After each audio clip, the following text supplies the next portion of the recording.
भाइयों बहनों, CITU का अखिल भारतीय नेतृत्व, मैं आप तमाम साथियों को फेडरेशन की अखिल भारतीय कमेटी की ओर से सलाम पेश करता हूं, लाल सलाम करता हूं। और ये रैली आज बता रही है, ये दिखा रही है कि साथी दिवंजन ने जो कहा है 5 अप्रैल को दिल्ली के अंदर संसद मार्च होना है, उस संसद मार्च में भी न सिर्फ आसाम से बल्कि देश के तमाम कोनों से लाखों लाख अलग अलग क्षेत्र में काम करने वाले मजदूर शिरकत करेंगे और मोदी से जवाब मांगेंगे, कब तक तू पूंजीपतियों का दलाल बनकर काम करेगा? वोट हमारे लिए, काम हमारे लिए करना पड़ेगा, पूंजीपतियों की दलाली नहीं चल सकती। 5 अप्रैल को जाएगा देश का मजदूर किसान। और ऐसा नहीं है कि पहली बार कर रहे हैं, 2020-21 में लगातार 1 साल तक दिल्ली के तमाम बॉर्डर्स को चारों तरफ से सील करके रखा। किस बात को लेके कि ये खेती को बर्बाद करने वाले, राशन वितरण प्रणाली को बर्बाद करने वाले, पीडीएस सिस्टम को बर्बाद करने वाले तेरे कानून नहीं चल सकते। और आखिरकार मोदी को घुटने टेकने पड़े देश के मजदूर किसानों के सामने। आज वो दुश्मनी निकाल रहे हैं, वो बात करते हैं सबका साथ सबका विकास की। अरे इस बार का बजट देखो, जो देश की वित्त मंत्री ने पेश किया है, वो बात करती है कि मैं प्याज और लहसुन नहीं खाती हूं। अरे तुमने पूरे देश को बेच के खा लिया, तुम्हें प्याज लहसुन की जरूरत नहीं है। जहां जहां उनको मजदूर और किसान नाम दिखाई दिया बजट में, जहां भी मजदूर किसान नाम दिखाई दिया, मनरेगा का नाम आया, बजट कम करो। ICDS का नाम आया, बजट कम करो। राशन डिपो का नाम आया, बजट कम करो। खेती के ऊपर सब्सिडी का नाम आया, बजट कम करो। हाउसिंग पर पैसा खर्च करने की बात आई, बजट कम करो। तमाम वो जगह जहां पर मजदूर या किसान का नाम देश के बजट के अंदर आ रहा था, तमाम जगह पर कटौतियां देश की सरकार ने की। जो हाल का बजट पेश हुआ है, किसको फायदा पहुंचा रहे हैं? फायदा पहुंचा रहे हैं देश के पूंजीपतियों को। साबित हो गया। कुछ लोग कहते हैं कि अभी अडानी की पोल खुली है। अरे अभी नहीं खुली।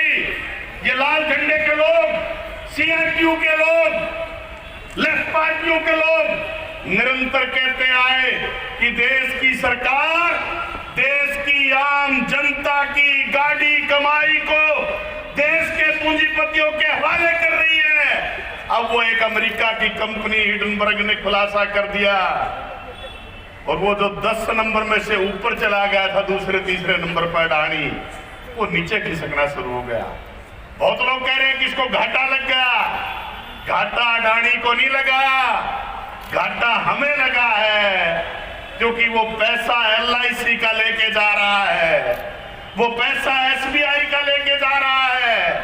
उसका निशाना हमारा जो ये BOC का बोर्ड है, हजारों करोड़ रुपए जमा है उसके अंदर। निशाना देश की सरकार का निर्माण मजदूरों के बोर्ड के ऊपर भी है।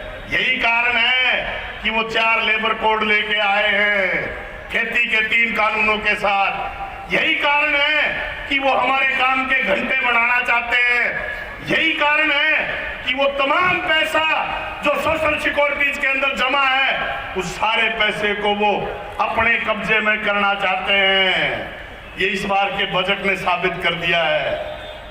पिछले 7-8 साल में, मैं ज्यादा बात नहीं करना चाहता, आप देखिए हमारे हरियाणा में एक कहावत है, जहां जहां पांव पड़े संतन के, तहां तहां बंटा ढार।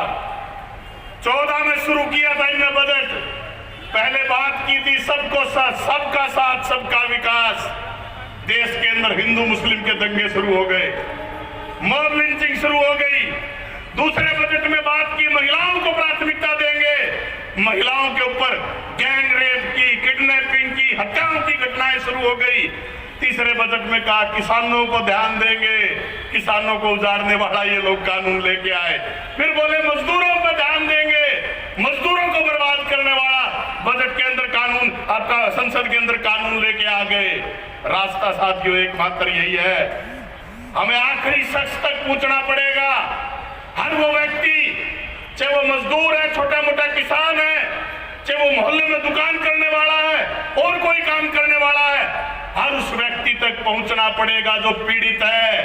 हर आदमी तक पहुंच के देश की, मोदी की सरकार की जो नीतियां हैं, जो लोगों के बीच में फूट पैदा करती हैं, अरे ये लोग बड़े देशभक्त बनते हैं। आज कहते हैं कि आरएसएस से बड़ा कोई देशभक्त नहीं है। असम से लेके श्रीनगर तक, जम्मू कश्मीर से लेके कन्याकुमारी तक लाखों लोग देश की आजादी के लिए फांसी पर चढ़ रहे थे, कुर्बानियां दे रहे थे। तब इन आरएसएस वालों ने एक उंगली तक नहीं कटाई। देश की आजादी के लिए अंग्रेजों की जी हजूरी करते रहे, उनकी दलाली करते रहे। आज अपने आप को बड़ा देशभक्त बताते हैं ये। आज इनको देशभक्ति याद आ गई। ये फर्जी देशभक्त हैं, लुटेरे हैं, देश को लूटना चाहते हैं। और हमें फैसला करना पड़ेगा।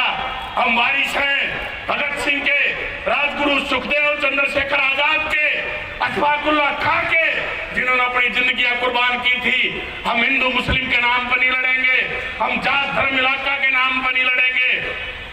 एकजुट होके, इकट्ठा होके संघर्ष करेंगे। और आने वाले 2024 के न सिर्फ अप्रैल की रैली में, मई के अंदर जो चुनाव होंगे 24 के अंदर, उस टाइम पर भी देश की, मोदी की सरकार को हिंदुस्तान का मजदूर किसान सबक सिखाएगा। ये फैसला हमें यहां से लेके जाना चाहिए। आप तमाम साथियों का बहुत बहुत धन्यवाद। इनकलाब जिंदाबाद।